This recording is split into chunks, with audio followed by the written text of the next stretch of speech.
14,070강. 부모님 조상주를 어떻게 받아들여야 하는지. 질문. 저의 뿌리와 영적 환경에 대한 의문이 생겨 스승님께 지혜를 청하고자 합니다.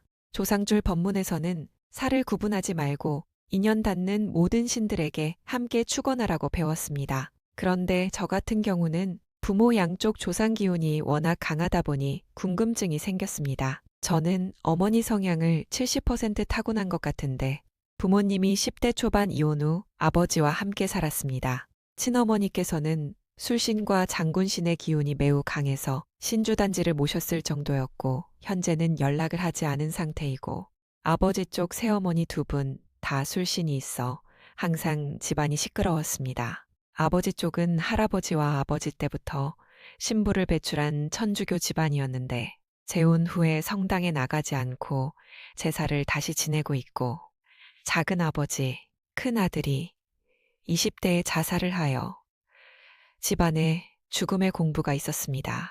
그리고 저는 정법을 공부하기 전까지 10대 때부터 철학이라든가 JMS 교회, 불교, 기독교, 천주교, 개인법당, 명상 공부하면서 여러 가지 헤매면서 결혼한 후 신싸움을 크게 하기 시작한 이후부터 아내에게 정법 공부를 전달받아서 여기까지 왔습니다.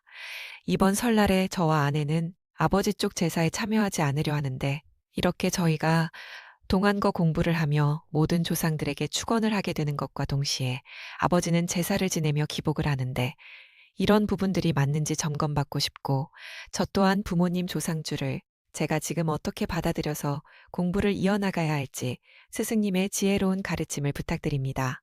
지금 질문하신 분이 나이가 어떻게 돼요? 40대 중반입니다.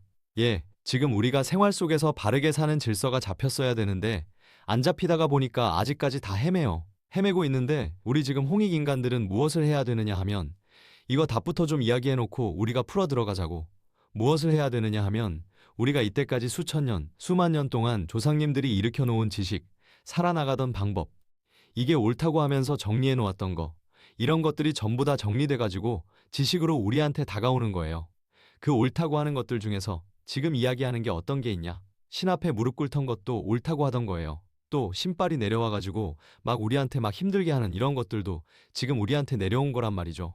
그런 것들이 우리 조상님들이 다 겪으면서 전부 다 오던 것들을 정리해가지고 지금 정리를 해서 답이라고 내놓은 게 하느님한테 빌어야 되고 매달려야 되고 예수님한테 무릎 꿇고 막 좀 도와달라 해야 되고 부처님한테 도와달라 해야 되고 이런 것들이 지금 상식으로 우리가 지금 잡아놨다라고 하는 이야기예요. 자기 식이지 답이 아니에요. 시대적으로 살아오면서 우리가 조금 못할 때, 질량이 모질할 때 매달리는 걸 이야기하는 거예요. 그것이 우리가 신앙이라고 이야기하는 어떤 신앙, 어떤 신앙, 어떤 신앙, 여기에는 어떤 신을 믿으면 되는데 이런 식으로 세상을 이끌고 오던 시대가 있었던 거죠. 그게 언제냐? 우리가 진화하는 동안에 진화를 다 할 때까지도 그렇게 했던 거예요. 그게 진화가 몇 나고 이야기하냐? 우리 인간으로서 진화를 하는 건 30%를 이야기합니다. 수천 년, 수만 년, 수십만 년 걸렸죠. 30% 진화하는데. 그만큼 걸렸는데 그렇게 30% 진화하고 나서 그 다음에 새로 정리를 합니다. 이제. 정리를 하는 게 뭐로 우리가 표현하게 했느냐? 1, 2차 대전이 이 지구촌에 일어납니다. 그렇게 해가지고 정리를 한번 딱 하니까 어떤 식으로 했냐? 인간 숫자를 딱 맞췄어요. 인류의 30억 인구를 남겨놓고 다 죽여버렸습니다. 그리고 조선에 3천만 동포를 남겨놓고 다 죽여버렸습니다. 우리 한반도에 3천만과 30억. 그러면 어떻게 돼요? 조선에는 일당백을 남겨놓고 인류에 30억을 남겨놨습니다. 그래서 이 조선의 이름을 뭐라고 지었느냐? 대한민국이라고 지었어요. 이제 대한민국이라는 이름을 지어놓고 여기서 태어나는 사람들. 이 사람들이 누구냐면 베이비 부머들부터 시작을 합니다. 이 사람들이 어떠한 신분으로 대한민국에 태어났냐? 홍익인간 지도자들로 대한민국을 태어났어요. 인류의 일당백, 자기 역할을 할 게 인류의 일당백 역할을 하게끔 앞으로 키웁니다. 그렇게 해서 대한민국에 태어난 사람들을 이야기할 때 홍익인간 지도자들을 성장시키기 위해서 홍익인간들을 인류에는 2차 대전 이후로 태어난 사람들이 홍익인간인데 여기 대한민국에 일당백으로 태어났는데 이 사람들은 홍익인간 지도자들을 키우기 위해서 태어나는 사람들. 엄청난 작업을 천지공사를 하고 있는데 우리가 이걸 뭔지 모르는 거죠. 홍익인간 지도자들을 어떻게 키워야 됩니까? 인류에서 최고의 지식을 갖추게 하는 사람들. 인류에 있는 지식과 문화를 이 대한민국으로 다 끌고 들어옵니다. 기본은 다 끌고 들어와서 이걸 지식이라고 아르켜요. 지식과 문화를. 이걸 아르키면서 지금 온 것이 70년 왔어요. 어영부영하는 시간 빼더라도 50년 온 겁니다. 50년 동안 인류에 있는 지식의 씨, 문화의 씨, 모든 이 기술의 씨를 이리로 다 가져들어왔어요. 가만 앉아 있어도 어떻게 해서도 들어오게 만드는 이게 천지공사라고 하는 하느님의 작품입니다. 우리가 그렇게 한다고 할 수 있는 게 아니에요. 그렇게 해서 이런 걸 지식을 다 갖추면서 지금 이야기하는 그 퍼센티지가 많이 들어간 거는 문화를 이야기하는 거예요. 종교 문화. 우리가 시달리는 거는 종교 문화에 이걸 지금 뭔가 풀지를 못해갖고 우리가 헤매는 거죠. 그럼 종교 문화 치면은 제사 문화도 있고 신을 받드는 문화도 있고 조상을 받드는 문화도 있고 뭐 여러 가지의 이런 문화가 있는 거죠. 종교 문화도 5만 가지가 있어요. 거기에 저마다 소질을 가지고 태어나다가 보니까 이 분야를 공부시키는 사람이 있고 저 분야를 공부시키는 사람이 있고 이렇게 공부시키는 사람이 다 달라요, 이게. 다르니까 지금의 질문하신 분은 신줄에 대한 공부를 못 해가지고 그걸 시키고 있는 거예요. 기본 지식은 갖추고 갖춘 사람이 이걸 연구를 해야 되죠. 그러면 우리가 많은 신에 대한 공부가 이 대한민국에 들어와 있어요. 그 문화가.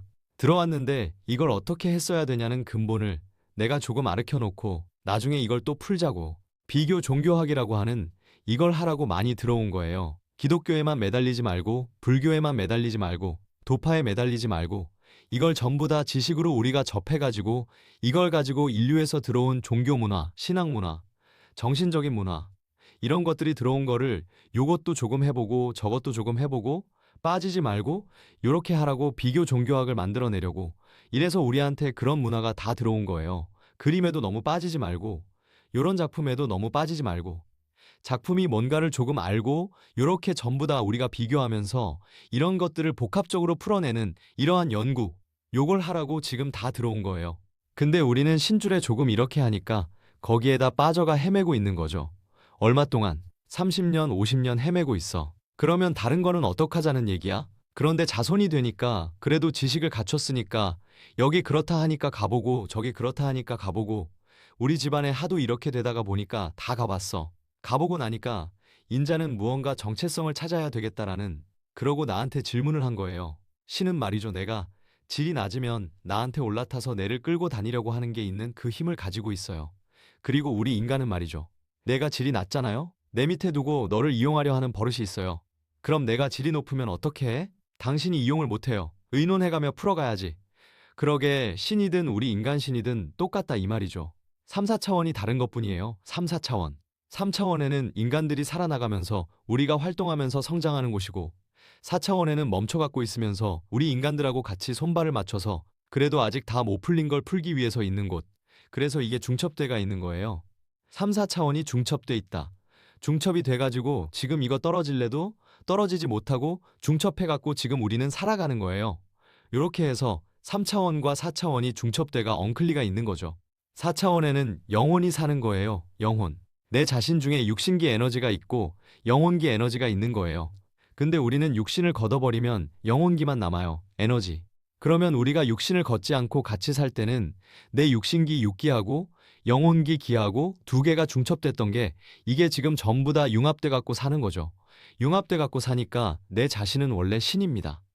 자신, 내 육신 안에 있는 내 본체는 신인데 신은 비물질 에너지이기 때문에 보이지 않고 육신으로는 어떻게 확인을 할 수가 없어요. 감각은 느낄 수 있지만 안 보인다. 그래서 비물질 에너지 영혼신이라고 이야기하는 거예요. 이게 내 자신이지 육신은 연장으로 받아온 거예요. 이 육신이 있어야만 분별을 하고 발전하고 성장할 수 있어요. 그래서 육신이 굉장히 중요한 거죠. 육신을 바르게 쓰는 사람이 돼야 되는데 우리는 육신에 끌려다니기도 하고 지금 이렇게 해서 우리가 헤매고 있는 거예요. 왜? 모르니까. 알면 절대 그렇게 안 돼요. 누군가가 아르켜 주지 않고 몰라서 우리가 알 수 있는 게 따로 있고 질량 높은 분이 아르켜 주는 게 따로 있고 질량 더 높은 분이 아르켜 주는 게 따로 있어야 되는 거죠. 헤매는 건 질량이 낮아서 헤매는 거예요. 그래서 우리가 헤매다가 고통스럽고 힘들면 어디로 가냐? 스님한테 찾아가고 목사님한테 찾아가고 도사님들한테 찾아가고 무슨 종교 지도자로 영적인 지도자라고 이야기하는 사람한테 찾아가는 거예요. 왜? 힘들면. 왜 힘드냐? 내 질량이 모질해 갖고 내 앞에 오는 모든 것을 풀어가지를 못하고 있다라는 거죠. 그러게 내 질량이 모자라니까 내가 이걸 풀어갈 수가 없는 거죠. 그러니까 내 앞에 온 환경을 바르게 풀지를 못해가지고 헤매다 보니까 내가 거기 치이는 거예요. 나한테 어떤 방편이 왔는데 이걸 풀지를 못해갖고 헤매다가 거기 치여버리고. 근데 그런 식으로 해갖고 내가 계속 헤매고 있는 게 지금 우리 홍익인간 지도자들이 헤매고 있으니까 이 헤매고 있는 자체가 오래가면 인류가 다 헤맬 때 우리는 그걸 풀어줄 수 있는 분들을 못 만나는 거죠. 요렇게 해서 오늘날까지 힘들었던 요런 거예요. 그러면 여기서 이제 풀어갈 때는 어떻게 해야 되냐?